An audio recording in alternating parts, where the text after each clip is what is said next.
عليكم ورحمة الله وبركاته.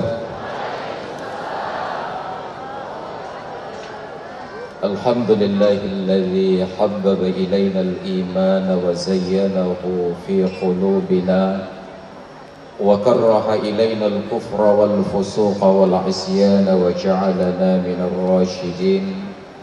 اللهم صل وسلم وبارك على نبينا وحبيبنا ومولانا محمد أشرف الأنبياء والمرسلين المبعوث رحمة للعالمين وعلى آله وصحبه أجمعين. وقال الله تعالى في القرآن العظيم: إن الذين قالوا ربنا الله ثم استقاموا تتنزل عليهم الملائكة ألا تخافوا ولا تحزنوا. صدق الله العظيم.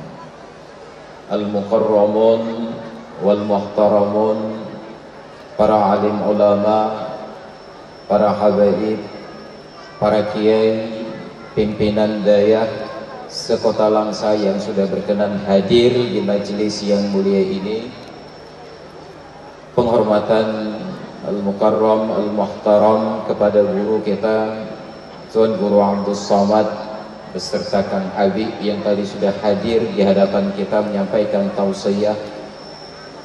Penghormatan kepada Bapak Wali Kota Langsa beserta unsur Forkopimda dan para tamu undangan sekalian yang dirahmati Allah, yang dimuliakan Allah. Mudah-mudahan kita semua diridhai oleh Allah Subhanahu wa taala. Hadirin dan hadirat warga Kota Langsa dan sekitarnya yang mencintai agama Allah, yang mencintai para ulama, yang mencintai ilmu, kehadiran kita pada malam yang berbahagia ini tidak lebih dan tidak kurang sebagaimana gambaran ketika Rasulullah sallallahu alaihi wasallam wafat, dilanjutkan kekhalifahan oleh Sayyidina Abu Bakar Siddiq radhiyallahu anhu. Ada sebuah PR besar di akhir hayat Rasulullah yang terhenti karena kehendak Allah Nabi kita berpulang ke hadiratnya, yaitu membentuk sebuah pasukan besar melawan kekuatan besar di bawah komando seorang anak kecil yang bernama Usamah bin Zaid bin Harithah.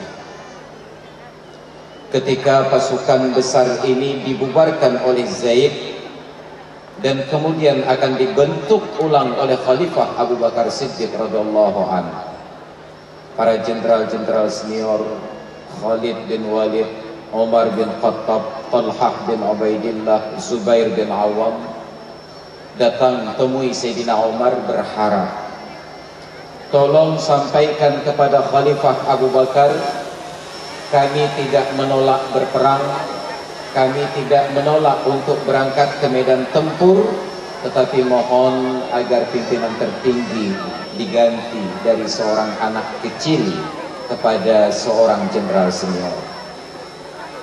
Apa yang terjadi? Abu Bakar tolak keinginan tersebut. Ketika Sayyidina Umar datang menghadap, Abu Bakar dengan sangat murka menyatakan, "Wayhak ya Aba Hafs, celaka engkau wahai Umar. Engkau minta saya mengganti sebuah keputusan yang telah ditetapkan oleh Rasulullah. Sungguh kalian berjalan di bawah komandonya atau silahkan kalian perangi saya." Terkejut Umar luar biasa. Konsistensi dan komitmen seorang Abu Bakar untuk memegang dan mempertahankan pilihan Rasulullah sampai walau harus berhadapan dengan rakyat dan pasukannya sendiri. Keteladanan yang kedua, ketika beliau lepaskan pasukan tersebut, setelah menyampaikan kalimat motivasi, beliau turun berjalan kaki. Sedangkan anak kecil Zaid bin Harithah, Usamah bin Zaid di atas kuda perangnya.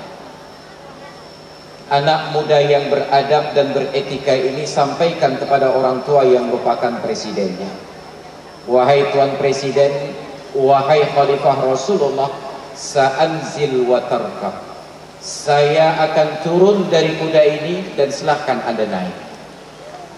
Orang tua yang bijak ini menjelaskan realitas yang sedang kita laksanakan pada malam hari ini. Apa kata beliau? La tanzil wala arkab. Kamu tidak perlu turun dan saya pun tidak akan naik. Innama uridu an ughaffira qadamayya fi sabilillah. Tujuan saya berjalan kaki ini tidak lebih sekedar untuk melumuri kedua belah telapak kakiku dengan debu, mengantarkan tentara yang akan berperang di jalan Allah. Saya tidak bisa berperang karena saya presiden. Saya harus kelola negara ini agar tertib dan tentram, maka saya tidak sempat berperang. Setidak-tidaknya kaki saya yang berlumuran debu menjadi saksi bahwa saya mengantarkan pasukan yang berperang di jalan Allah. Masya Allah. Allahu Akbar. Inilah kita yang malam ini hadir di majelis ini. Kita tidak datang kemari untuk sekedar berhura-hura. Kita datang meringankan langkah, meninggalkan rumah dan kehangatan keluarga untuk menjadi saksi di akhirat kelak. Al-yawma nakhtimu ala afwahihim wa tukallimuna aydihim wa tashhadu arjuluhum. Pada hari ini kami kunci mulut mereka. Yang bersaksi adalah tangan mereka. Kaki mereka ikut bersaksi. Ya Allah, kaki ini pernah berjalan ke medan dakwah di kota Langsa, di lapangannya, mendengarkan zikir dan dakwah dari guru-guru kami. Subhanallah. Hadirin kaum muslimin dan hadirat sekalian yang dirahmati Allah. Ketika tadi oleh Tuan Guru kita Kang Habib menjelaskan betapa Allah Subhanahu wa Ta'ala mencintai orang-orang yang bertakwa. Allah Ta'ala bersama dengan orang yang takwa. Kunci dari takwa tersebut adalah kalimat istiqamah. Lalu Allah Ta'ala di dalam Al-Quran di awal ayat yang tadi saya bacakan, Innal ladzina qalu rabbuna Allah, sesungguhnya mereka yang bersaksi, yang berkata, yang berucap dan berikrar, Tuhan kami adalah Allah. Tsumma istaqamu, lalu mereka konsisten, lalu mereka istiqamah. Apa yang terjadi? Tatanazzalu alaihimul malaikah, malaikat akan turun berduyun-duyun senantiasa kepadanya, memberikan sebuah motivasi dan rasa aman. Alla takhafu, jangan kalian merasa takut. Wala tahzanu, jangan kalian merasa sedih. Wa abshiru bil jannati allati kuntum tu'adun, sampaikan berita gembira tentang surga yang telah dijanjikan kepada kalian.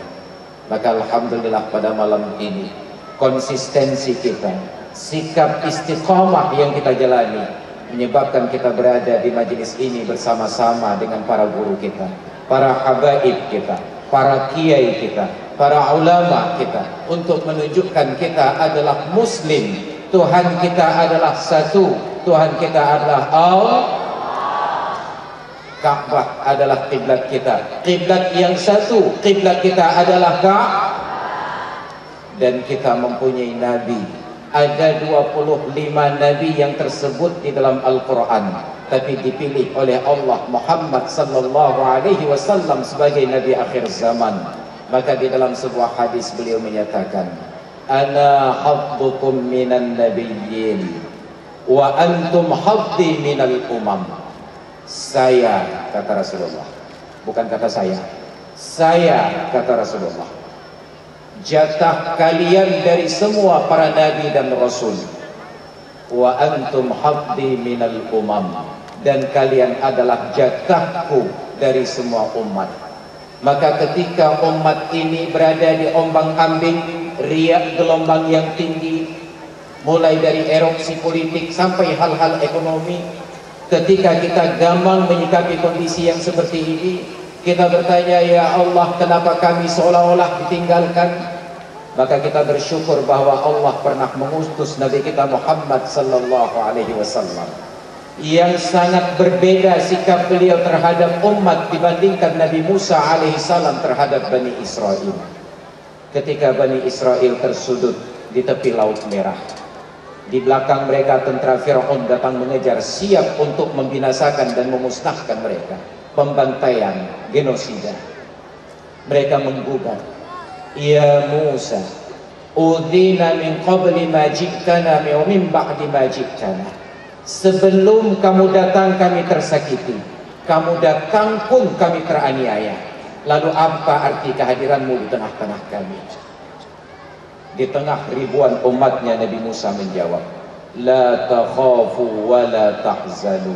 Kalian jangan takut, kalian jangan sedih. Inna ma'iya rabbi, karena bersamaku ada Tuhanku.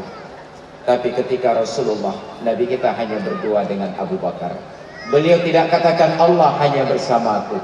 Apa kata Rasulullah? La takhaf, innallaha ma'ana. Wahai Abu Bakar, jangan takut, Allah bersama kita. Ini keyakinan yang diajarkan oleh Nabi kita Muhammad sallallahu alaihi wasallam.